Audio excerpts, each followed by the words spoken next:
Thank you. Thank you very much for the invitation, the opportunity to speak. It's actually my first time in Princeton, so my first visit. So it's thank you very much for letting me meet the number theory group, the wonderful number theory group of Princeton. Yeah, so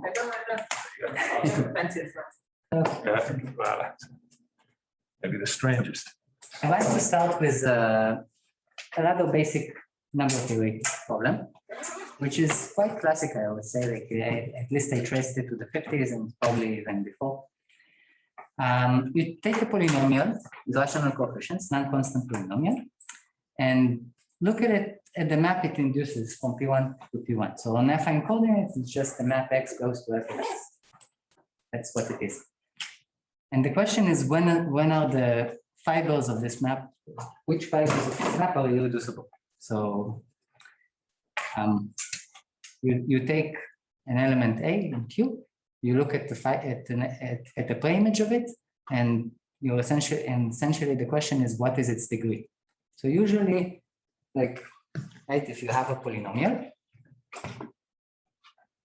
so say or f of x, x to the n plus an minus 1, x to the n minus 1, all the way up to a0, and you're asking when is it equal to a. If you pick elements randomly, you would expect that it will be irreducible, so the roots would be of degree n. And the question is, what kind of reasons do you have in order to have reducibility? Okay, so here the terminology is quite simple. Like if the degree is indeed n, then we say that the fiber is irreducible. If the degree of some preimage is smaller, the fiber is reducible.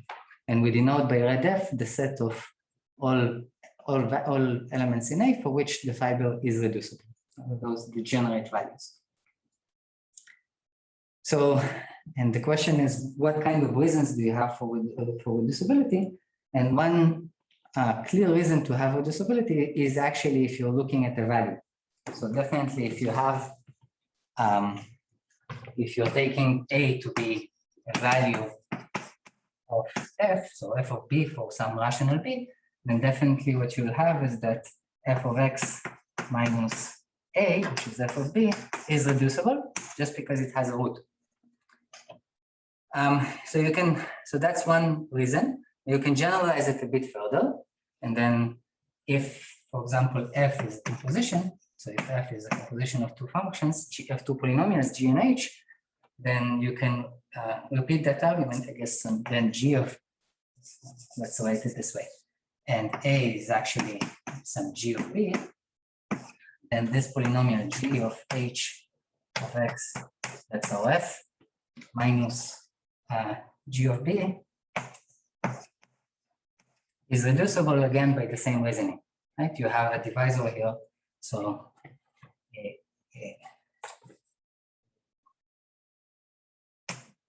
is divisible by h of x minus b.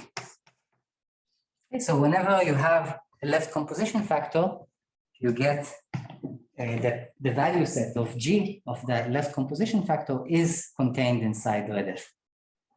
And the question is whether those are the only reasons. Like, can you actually have an infinite set of exceptions in which infinite set of values of reducible values which are not coming from any of those reasons, any of the value sets of left composition factors? Okay. So I want to stress that this union is actually quite small. Like, it's not it's a very simple description. If this was the description, this would be a very simple one, simple description for red f. For example, it's finite. Sorry? Is it finite? The union? Yeah. Well, no, it's like for each of them, it's yeah. For each of them, it's infinite. But like are we covering almost everything? I'll just define this a bit more, like much more extensively later on. Yeah, so for example, if f is intercomposable, so if I cannot write it as a composition of two smaller degree polynomials, g and h, then like this thing is just the values of f. So just one element in the union. But in general, like compositions are completely understood, I would say, at least for polynomials. So if you take a polynomial f and decompose it as much as possible, so into R indecomposable polynomials fi, so like ones that you cannot decompose further, then this factorization is almost unique, up to 3 basic steps. So what the basic steps that you can do is one thing is that you can compose with a linear polynomial, so just a linear function, and then like cancel it out. So that's just like multiplying by a unit. And there are 2 further steps. One is with Chebyshev polynomial. So for me, a Chebyshev polynomial, and this is this normalized Chebyshev polynomial, which sends x plus 1 over x to the k plus 1 over x to the k. There's one polynomial like this. And then Chebyshev polynomials, they commute. So like you can always switch between 2 Chebyshev polynomials. That's the second step.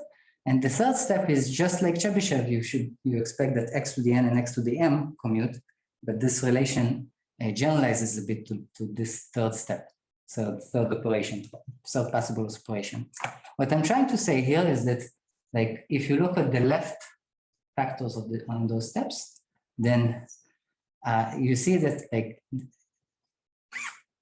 they all involve either a Chebyshev, x to the n, or more or less the same in decomposable. So like maybe composed with a linear polynomial. So except for x to the n's and Chebyshevs, in this union, you have essentially one indecomposable. Okay, so it's one indecomposable and possibly more x to the n and Chebyshev. That's all you can get. So it's I would say a pretty simple description, if it was the case. But on the other hand, very few examples known for which it's not. Why the Chebyshev so important?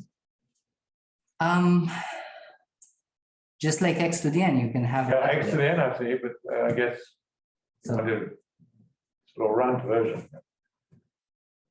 Like those are x to the n and Chebyshev are essentially the only polynomials that come from dynamics, like that you compose them and you get the same type. Like if you would include rational functions, you would have lattice maps and things like this also appearing here. Like, well, I'm trying to keep it simple for the moment and just with keep with just polynomials. Yeah, so that's the basic question: can we actually describe it this way? And because of the quite basic nature of this problem, it appears it relates to a lot of other problems. And maybe I thought to make a plan in order for us not to get lost at some point. So first of all, what I want to do is to relate it to Hilbert reducibility, or like put it in the wider picture of getting an explicit Hilbert reducibility. After that, I want to discuss how this problem appears in dynamics. So like when you take backward orbits of a polynomial, and then also like a dynamical version of an open image theorem. So this part is what relates to arithmetic dynamics. And after that, two more problems in number theory. And this one, the last one, Kronecker equivalence, is the one that relates also to this can you hear the shape of the drum questions. So after we discuss how the relations between the problems, I would like to tell you a bit about how we use monodromy groups in order to actually attack those problems. Okay, so that's the plan. Please feel free to ask questions at any point which you find unclear or interesting. Questions are very welcome. Okay, so I'll start with the Hilbert reducibility. So there are quite a few versions of the theorem, but like I guess the most basic one is to consider polynomial over Q of t, polynomial in one variable x over Q of t. You could consider like finitely many variables. You could consider instead of this varieties of Hilbert type. It goes very general, but I think you can already see the difficulty even in the most basic version with just like one variable. So similarly, you think of it similarly, like in the fiber reducibility problem, you think of it as a family of polynomials. For each t, you get a polynomial over q, or almost for each t. And similarly, you define redf to be all those values such that after you plug in a, this thing becomes reducible. So if you think about this, if you associate to the polynomial a curve, and I usually think of the maps as maps of between the smooth projective models. So if you associate just the map which is the natural projection to the x coordinates, then what we're looking at, then this set redf is exactly the set of fibers of that map which are reducible. So then, like the definition, the previous definition and this definition are the same, and therefore I'm even denoting them with the same notation.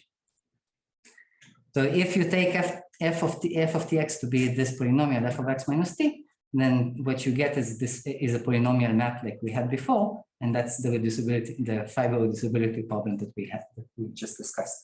So like it's a more general framework for those questions.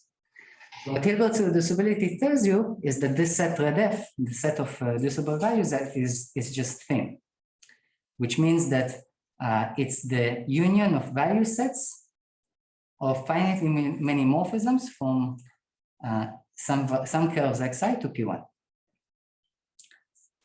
up to a finite set. So this finite set is quite explicit and shouldn't worry us at all. It's like just those degeneracies where f is not defined, or the discriminant is not defined, or the discriminant vanishes, but it's very explicit. It's just a finite set that is there. The real problem is actually describing those value sets. So those are the ones that should remind us those G of Q, the value sets of the polynomials that we have. So those value sets, one of the trouble in understanding them is that you actually have to compute the rational points on those curves. So because the curves are very, very general, like arbitrary, for like you would get any curve for some f, like determining completely the reducible values become a very difficult problem beyond current reach, I would say. There are nice recent bounds that you can make on how many of them, but for genus more than one, you know that those are finite sets, but you can't really compute them explicitly. So the question that remains is actually what kind of infinite sets appear in this union. So those are exactly those G of Q that correspond to curves of genus 0 or 1. So what kind of genus 0 or 1 curves can occur among those xi's? Okay.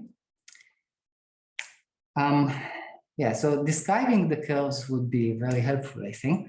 So I'll say a bit more about the curves xi. So what happens is, if you take the splitting field omega of f, okay, so the splitting field of f over q of t,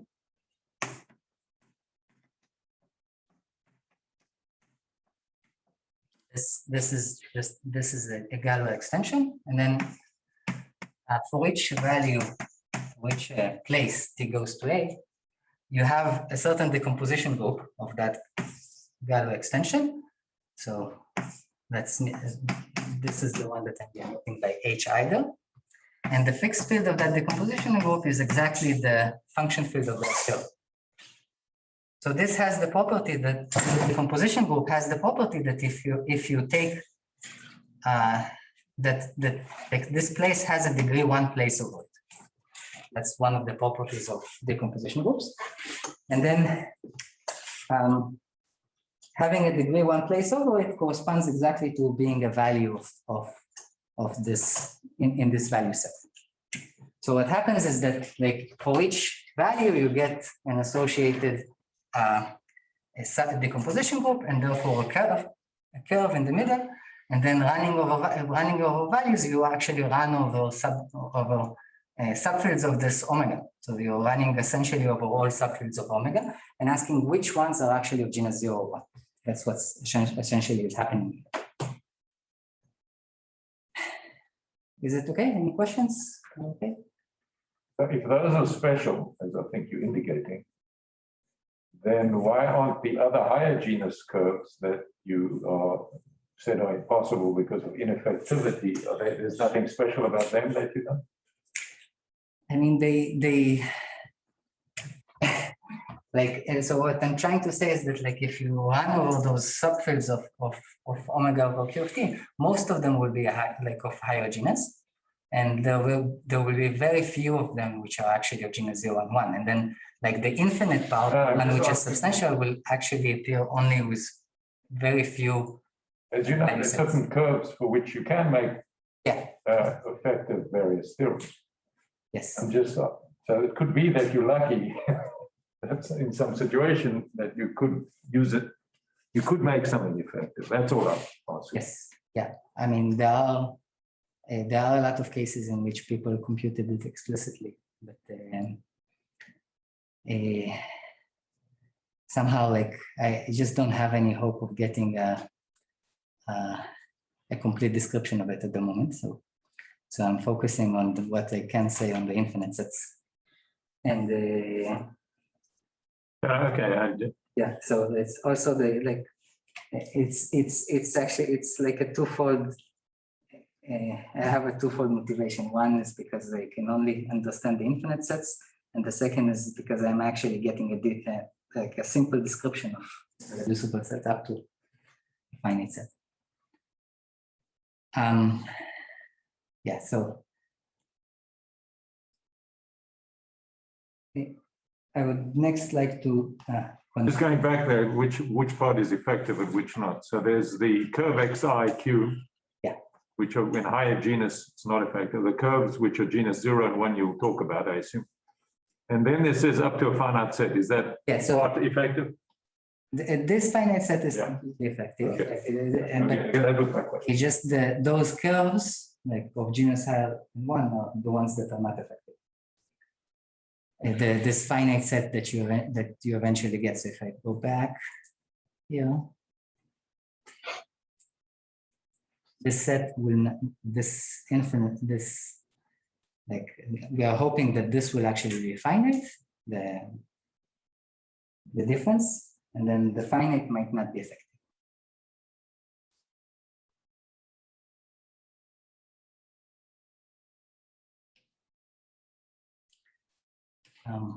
Okay.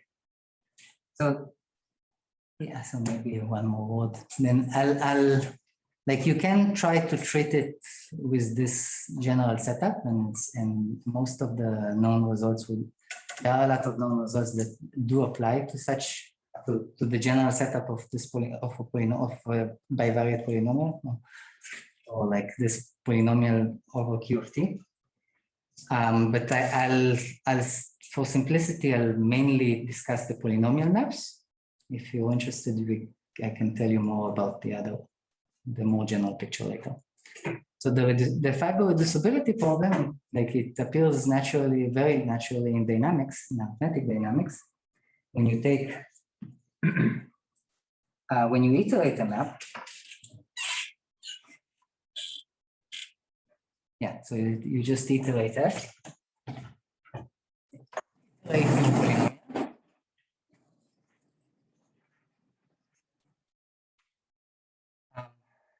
And you look at the preimages. So if you take a point A, you start with a point A, you have the fiber of F over A. That's like the first level of the tree. And you look at the images of that, and you get the second level of the tree, and so forth.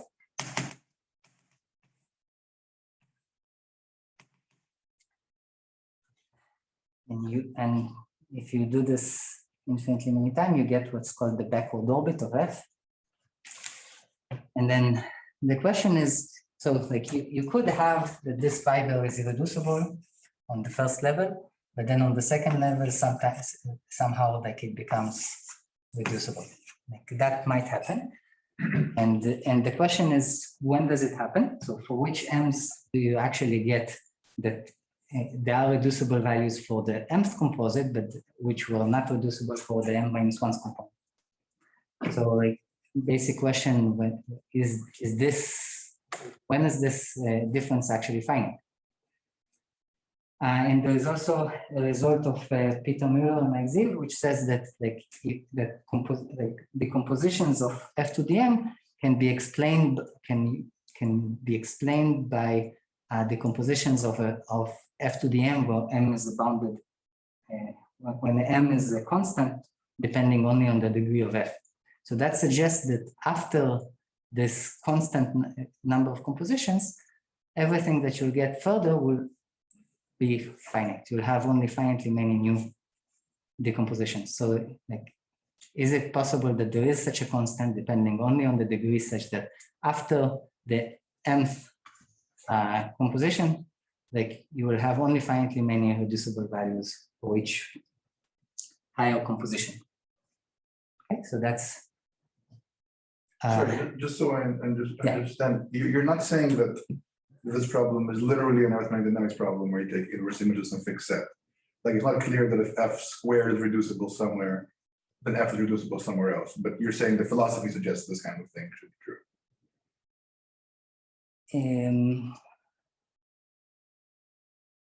So if F squared is reducible, you'll have reducibility all the way up. But the question is, when does it begin? Right. Okay. For which values does it begin? But if F squared is reducible, you can't say something about F being reducible right away. No. Okay. Yeah. Thank you. So that's somehow the hope.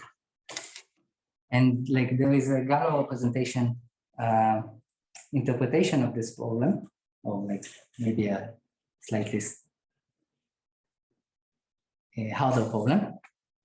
So if you take this tree up to the mth level, and you, so what is F inverse F? What is the second pre-image of A? It's just the roots of F squared of X minus A. Those roots, the pre-images of F squared. And then the Galois group acts on those roots, right? Permutes those roots, and therefore you have an action of GQ, the absolute Galois group of Q. You have an action of the absolute Galois group of Q on that tree. So like TFM of A is exactly the tree that we drew. So the union, the disjoint union of pre-images of all the vertices. So that action is usually, a lot of times, called an arboreal representation. And then the statement that the fiber is irreducible corresponds to the fact that this Galois group acts transitively, or that the action is just transitive, in other words. Great. So in arithmetic dynamics, people have tried to understand when does the analog of the open image theorem for elliptic curves holds. So for elliptic curves, you know, like, it's non-CM, like you have an open image, and what people would like to understand is when is the image. So I take here M to be infinity. That means if we're taking the infinite union. When is the image of actually finite index inside the profinite automorphism group of this tree? Okay, so in other words, if I run over M, is this sequence of indices bounded? Okay, so that would be the analogous to the open image theorem for Borel representations. So if the image is large or transitive, then you would get irreducible. So like, in some sense, it's a stronger question than just getting irreducibility. Okay. Just two comments about this, because I just feel it wouldn't be right if I didn't say it. So like, the automorphism group of the trees is very well understood. It's the iterated width product. So of M copies of Sn. So width product maybe is this Sn with Sn, is this semi-direct product of Sn to the n, and Sn acting on it. So that Sn you can think of as permuting the branches, and each of those copies of Sn permutes the leaves on each part. So what we're trying to do is to get or to understand when is it actually of bounded index inside this iterated with product.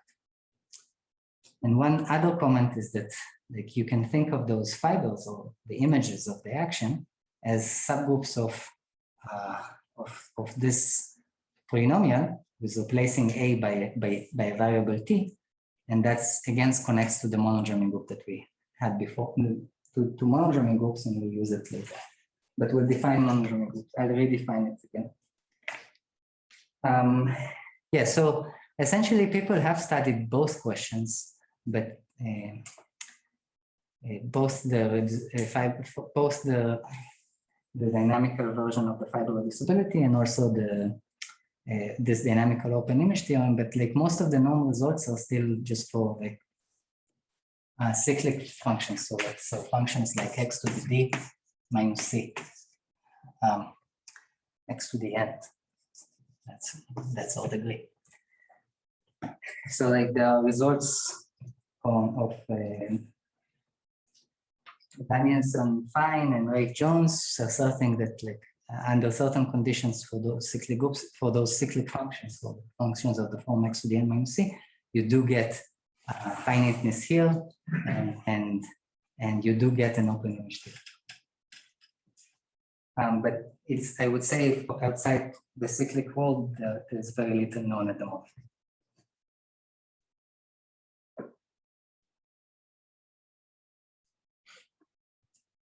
So, as promised, two more. Sorry, can I ask another Sure. simple question? Yeah. For x to the minus c, if you have nth roots, you can't predict arbitrary. This is a very basic question.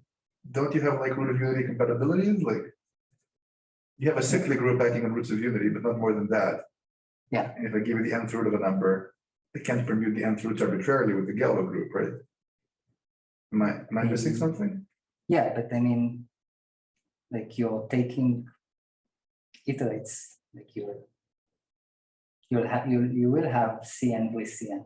I'm sorry? You will have, if that's a cyclic group, if you Yeah. have roots of unity and you apply twice the function, Yeah. so you will most likely get Cn with Oh, Cn. but I thought you wanted Sn with Sn. Right. Yeah. So So the result here is that you get what you expect to get. no, thanks. That's true. No, Okay. thank you. And like this one is essentially true for cyclic, and this one was studied mainly when n is actually 2, so you have quadratic, and then it's 2. Okay. And then, Okay. and then it's really of. But yeah, you can also ask it if it's okay. No, it's they were looking at S2. Are there any examples where n is big and you get open image, probably? Yeah. So whenever the map is not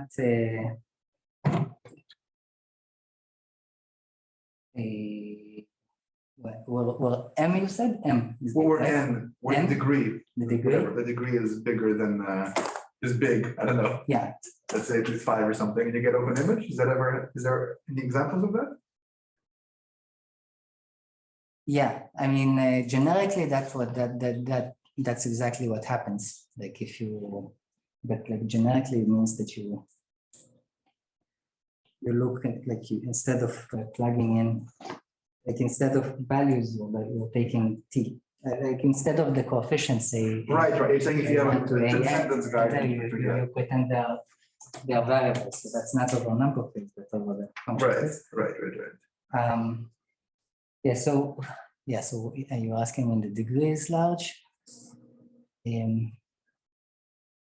Yeah, so I think so. There is the condition of that f is not post-critically finite. So post-critically finite means just critical points are pre-periodic, and then like if it's not, then you would get like that's what's originally Odoni, I think, proved. So then if it's not, then you actually get the full product for essence. Yeah, I was debating for a second if it was for quadratic, but I think it was general.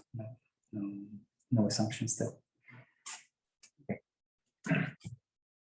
So right, so yeah, so maybe it's more general than just cyclic, non-post.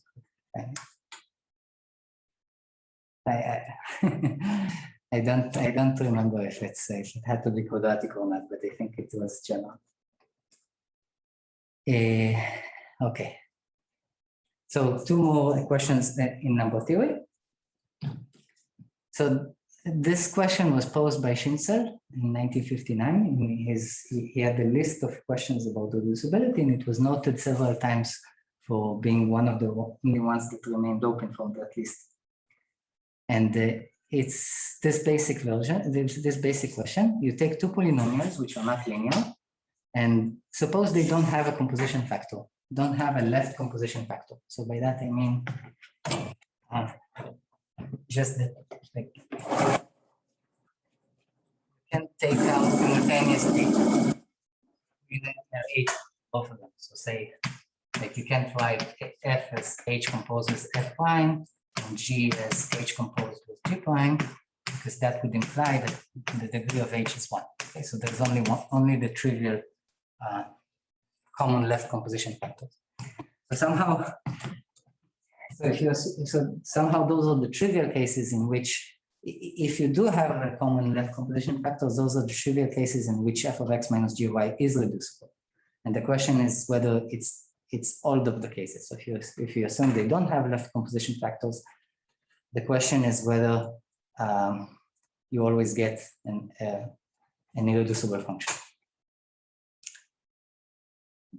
So Davenport-Lewis and Schinzel actually proved that this, if you assume f is generic, so it means that like all of its ramification is, it's like simply branched. So all of the ramifications are from 2, 1, 1, 1. So like whenever there is a ramified place, it has 1 degree 2 per image, and all of the rest are unramified.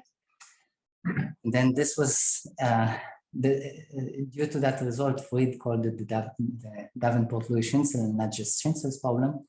And then Fried, like while he was, I think, here, a member at the AS, showed that in fact that more generally, if f is indecomposable, if you cannot decompose it further, then this is true unless f is of a very small degree, up to 31, and all of the, and he listed all the possible degrees, and at this point it's now very, like there is a complete list of exactly all the possibilities for f where f is indecomposable.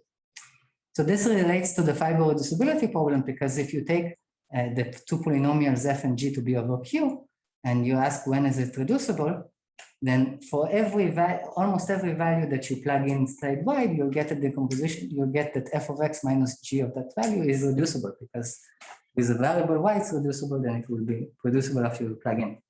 So it means that the RDF actually contains this g of q, and you get the reverse implication from Hilbert reducibility. So in some sense, what you're getting is that like whenever those are reducible, it's like you have g of q inside the reducible values. So it's like the complex version of the fiber reducibility problem.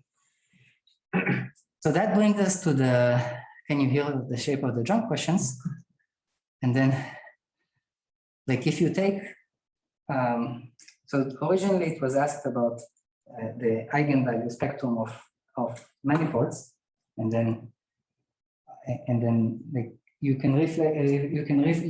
people rephrase the question into a question about zeta functions associated to those manifolds, whether if two manifolds have, Riemannian manifolds have the same zeta function, are they actually isometric?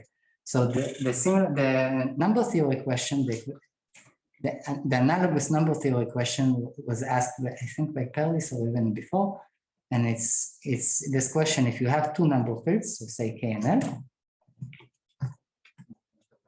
two extensions of Q,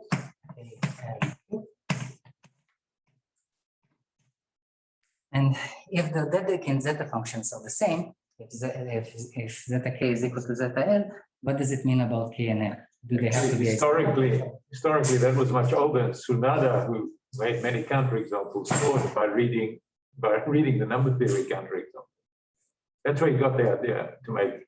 I mean, that wasn't the first counterexample. The first counterexamples were by Milner and by Vigneras in dimension 2, but the construction, which is based on group theory, finite group theory, it all goes back to this, and it's an exercise in Castell's product.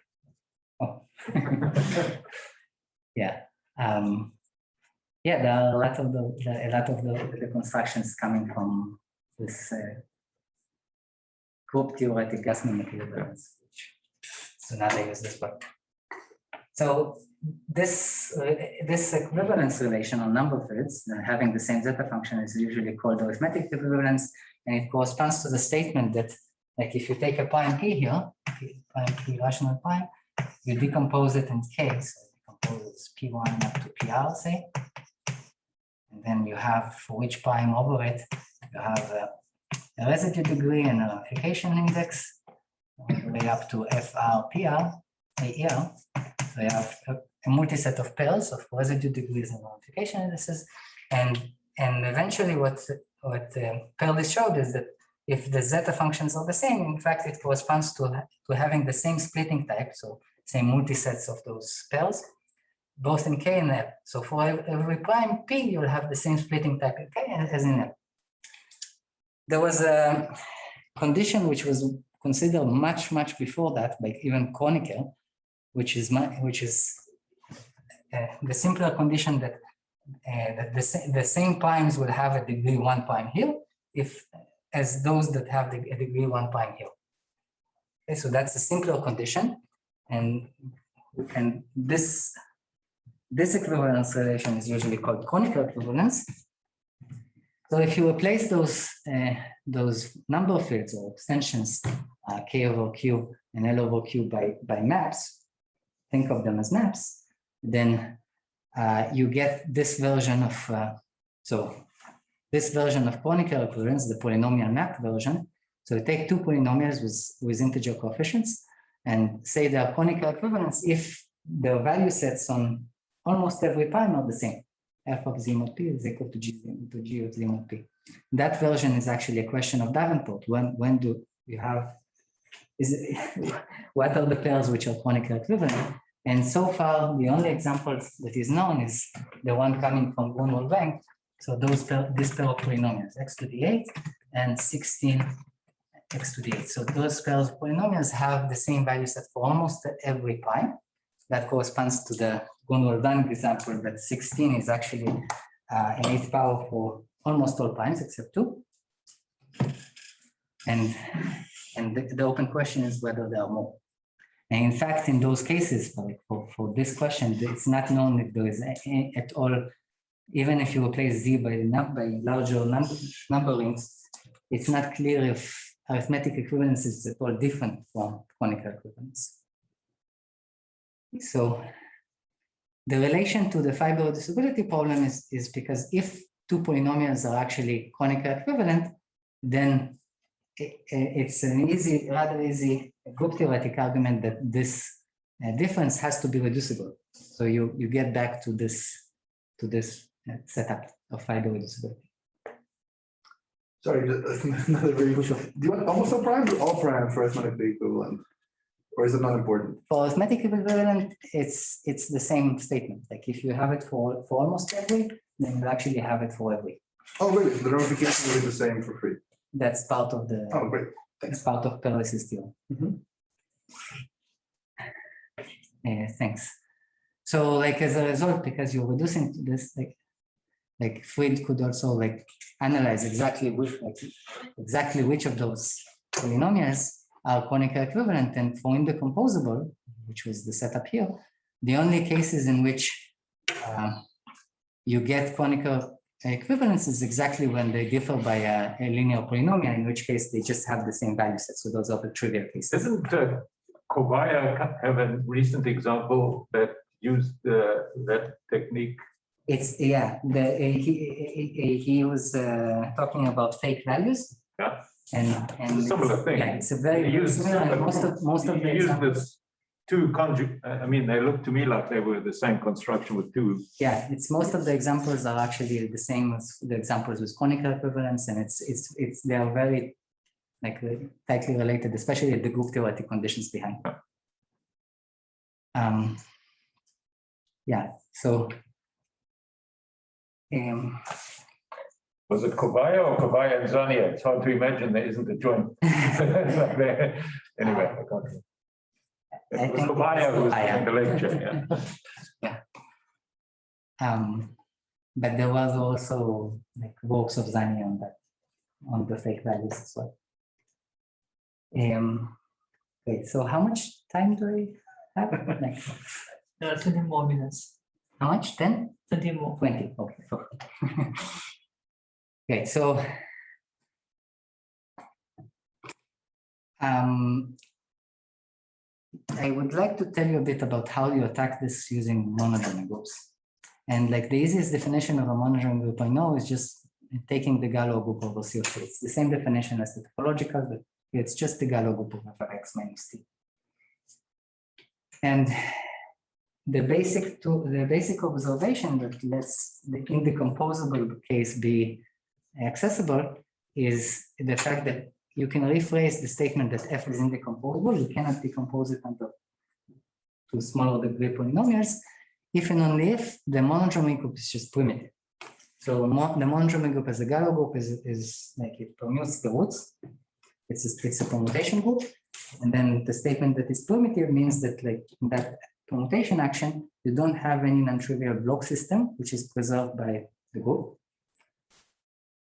And then primitive groups are somewhat more understood because you have a structure theory of Ashbacher, and Scott, and you can actually reduce the structure somehow to simple groups. So like there is a lot of group theory you can apply to that.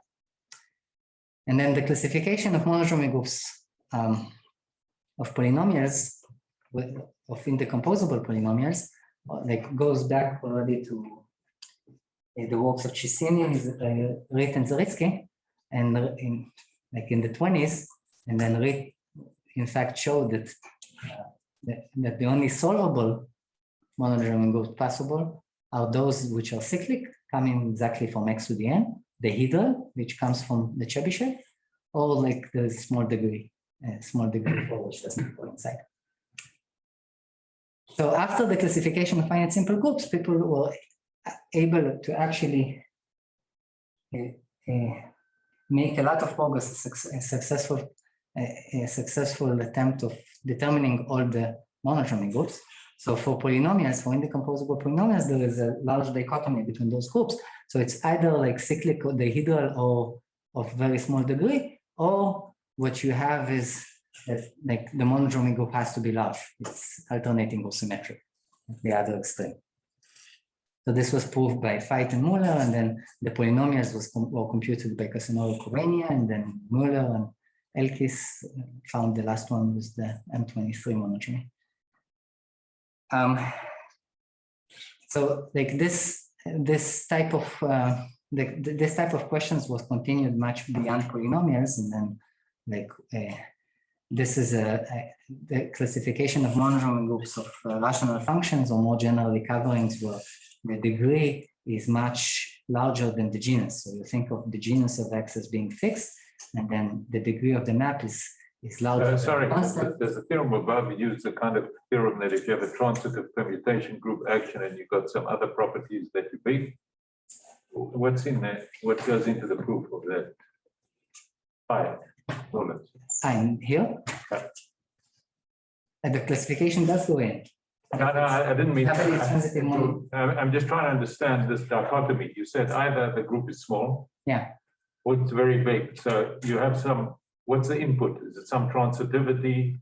Yeah, doubly transitive. Doubly transitive.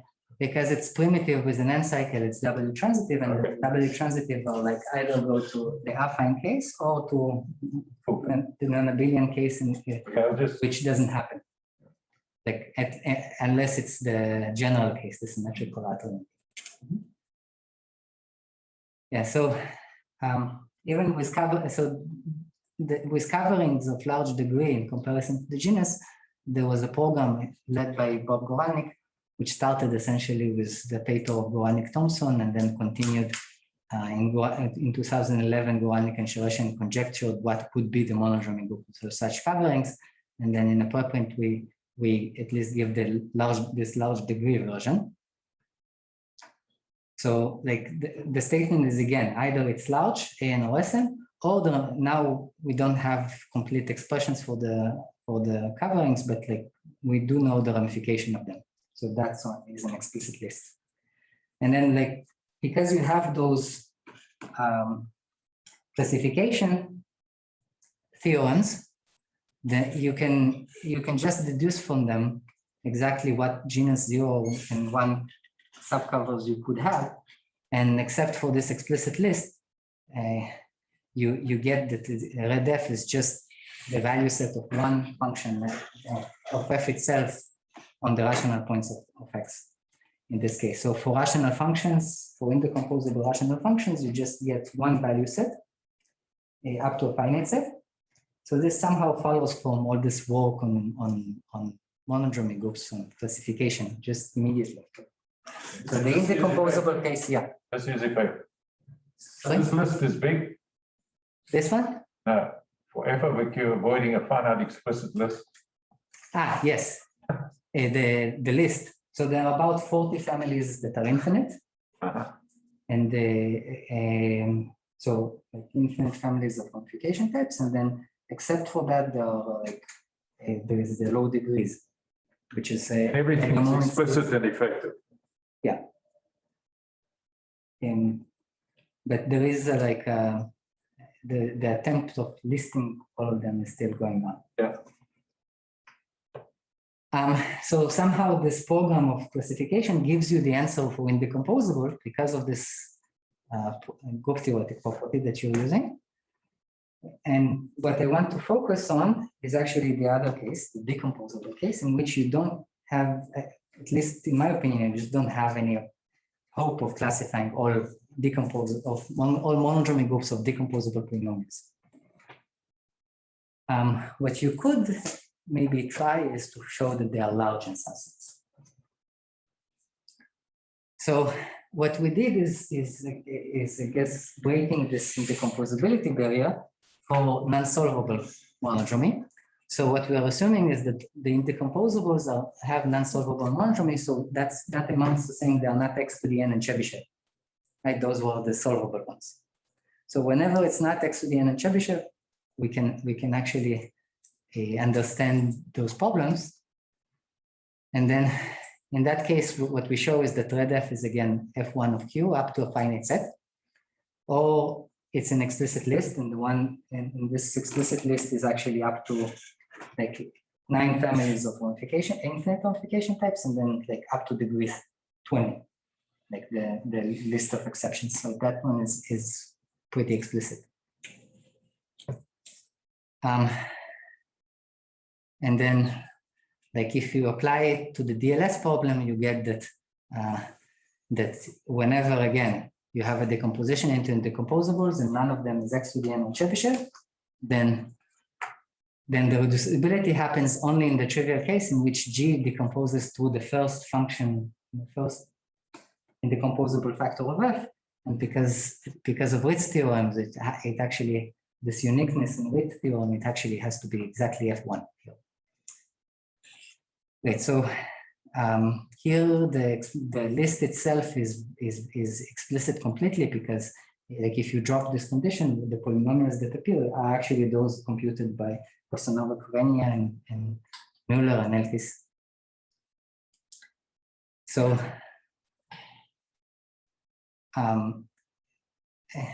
if you try to apply it to, you can also apply it to conical equivalence, and then my soon to be graduating student Shai Rosenberg showed that like if you can if you take a function which doesn't decompose as u composed with v, and just this last v is like you're not allowing this last v to be a Chebyshev or x to the n up to equivalence. So like just you can't decompose it with the last factor being solvable, having solvable monodromy group, then you just don't have any conical equivalent pairs. So the only ones are those that are linearly related. And I guess that like there is a result of Mueller and Folkline, which actually does it when all of the composition factors are not x to the n and Chebyshev, but this one requires tells you that like, if you have conical equivalence, you better have just this last factor being x to the n or Chebyshev. Like, there you should look for one. So when you apply it to arithmetic dynamics, you get that this set is finite already after you remove the first iterate. And even not the first iterate, you just need to remove f1. Already those values explain the reducibility for f to the m for larger n. Yeah, so this again assumes that like the composition factors are not x to the n Chebyshev. And the list for degree 20 is, this degree 20 is also quite explicit. I would add that like this, although this is finite, we don't know if the union is finite. Like if you could have infinitely many values, like if you take the whole union. In fact, it does happen in some examples, but as far as the proof goes, it really, I'm really tempted to say like this shouldn't happen, but just can't say it at the moment. Yeah, so like if you go to the Galois representation side of this, the arboreal representation side of this, then like what you need to analyze is first the monodromy groups, because what we said before is that the Galois groups of the fibers are actually controlled by the monodromy groups. And then what we show, and this is the version when the monodromy group of F is just Sn, there should be a Q here, so over Q. And then the monodromy group of the composition, maybe it's not of completely bounded index inside the Greece product of the SNs, but it's still very large. It still contains all of the ANs, the iterated Greece products of AN copies. So you could phrase such versions when it's not SN, but they would be a bit more complicated to phrase. So the monodromy groups are large, and therefore, if you look at the associated representations, so the arboreal representations, what you'll get is that the image of those representations contains the iterated product of ANs, which is still like an increasing index. The index is not bounded independently of the iterate of M, but the image is still very large, transitive, very transitive.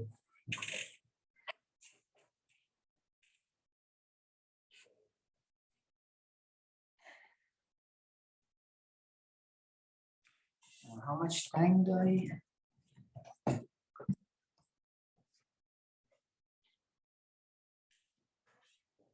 I think I'll just summarize.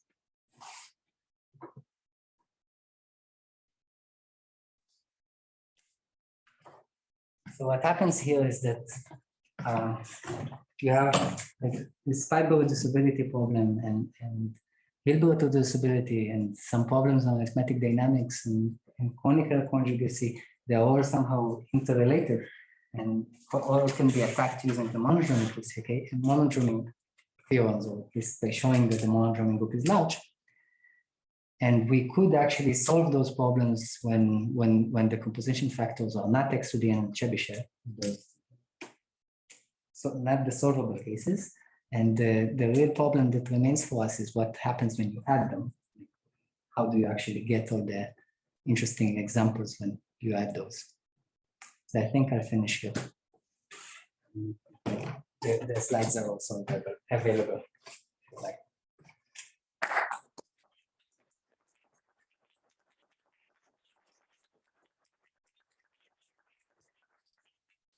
For the curves of genus 1, which have infinitely many points, interesting ones? Yeah, but I mean, they just like for polynomials, they somehow don't occur. But you don't have any though. What? You don't have any, I mean. No, they just don't. Well, in the low degrees they occur, but in the infinite families, it's all just values of rational functions. If you like, and if you replace polynomials by rational functions, then you do have examples coming from elliptic curves. And yeah, for root is the decomposition theorem for rational functions. Do they have similar theorem for rational functions? No, we would really want to. I mean, so all the elliptic curves will play the role there, right? Yes, yeah, definitely. Like you would have another lead step coming from Latin maps because like multiplication by n should commute also when you project to the x coordinates, but there would be much more like low degree moves that you can make. Like even the composition lengths will not be the same. So you could have like composition of 2 indecomposables being equal to a composition of 3 indecomposables. So we don't have any real theorem for real theorem of rational functions. At the moment, no, but like I do hope there will be. Like even with low degrees, steps like this, which are 3 goes to 2. But my hope is that there will be at some point. And definitely if there will be, it will need a computer because the list is tremendous. Like it's not something you can write down by hand. So what about polynomial map for A2 to A2? Maybe the similar thing can play. Yeah, there are works, but it's classified, right? At least for for automorphism, right?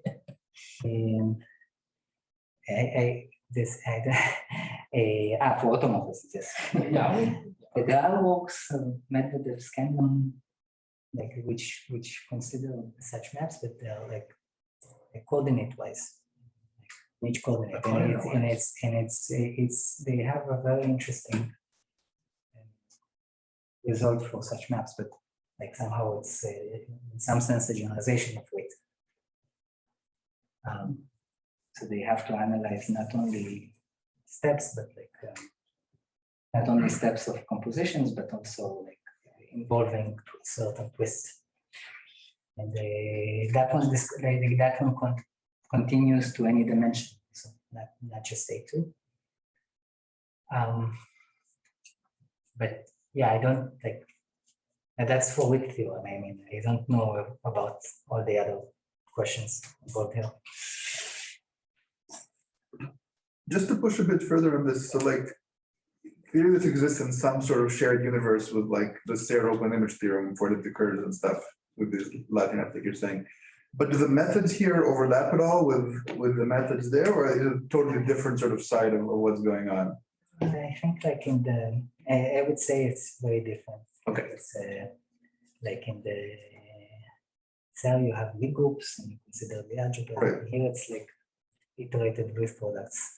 Right. It's, like the group theory is very different. Do you use like mod P methods here a lot, or not really?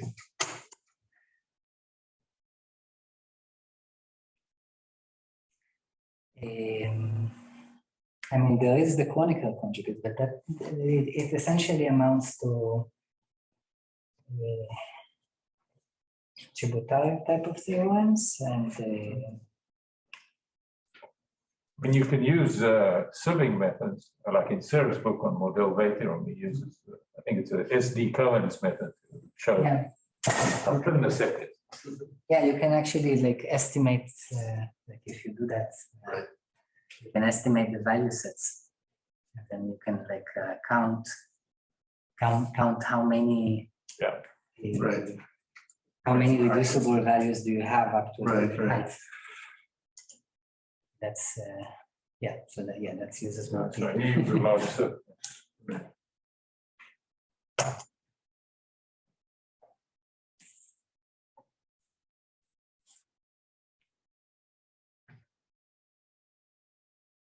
Okay, I'm curious whether, so last time I picked on Manjul.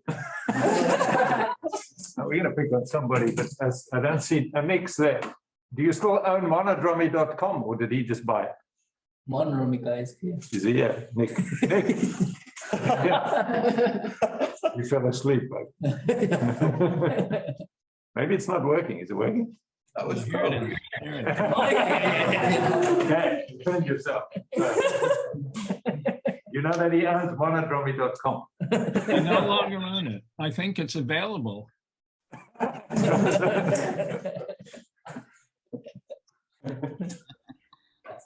All right, it looks like it works, our system.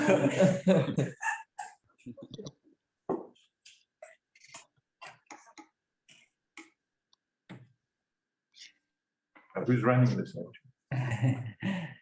So thank you very much for.